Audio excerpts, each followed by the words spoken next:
नमस्ते नमस्कार जय नेपाल साथीहरू।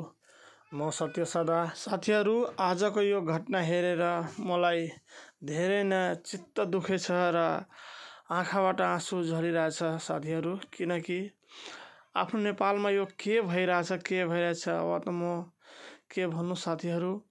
मलाई यति नै दुःख लागिरहेछ साथी। तपाईहरू कुनै पार्टीको हुनुहुन्छ त्योदेखि मलाई मतलब भएन। म स्वतन्त्र मान्छे र तपाईहरूलाई के भन्न चाहन्छु कि जुलुस गर्नु, आन्दोलन गर्नु, जे पनि गर्नु, तर शान्तिपूर्वक गर्नुस्। कसैको क्षति नहोस्, कसैको आगजनी नहोस्, यस्तो गर्नु के तपाईहरू। के भन्नु हजुरहरूलाई, यस्तो कहाँ हुन्छ र? यस्तो आग लगाउने, गाडीमा त्यो फुक्दिने, मोटरसाइकल फुक्दिने, जहाँ जथाभावी पर्यो त्यहाँ घरमा बिल्डिङमा आगो लगाइदिने, यो कस्तो आन्दोलन हो तपाईहरू भन्नुहोस् त। धुवाँ भएछ है। के हामी बङ्गलादेशी छौँ? बङ्गलादेशी जस्तै हामी त्योभन्दा पनि माथि पुगे हामीहरू। कस्तो यस्तो तपाईहरू हेर्नुहोस् त, यहाँ हेर्नुहोस् त, यस पुरै धुवाँ काठमाडौँमा गरिरहेछ। के हो तपाईहरूको यो पारा त मलाई थाहै लागेन है साथीहरू।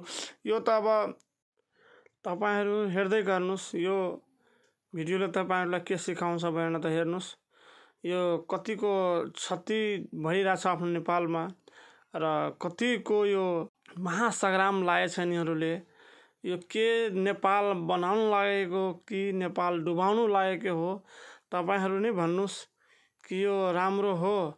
यो आन्दोलन गर्ने, मारपिट गर्ने र आगजनी गर्ने कतिको राम्रो लाग्छ हजुरहरूलाई? यो भिडियोमा हेर्नुहोस् र अब तपाईहरू नै भन्नुहोस् कि के कस्तो लाग्यो हैन।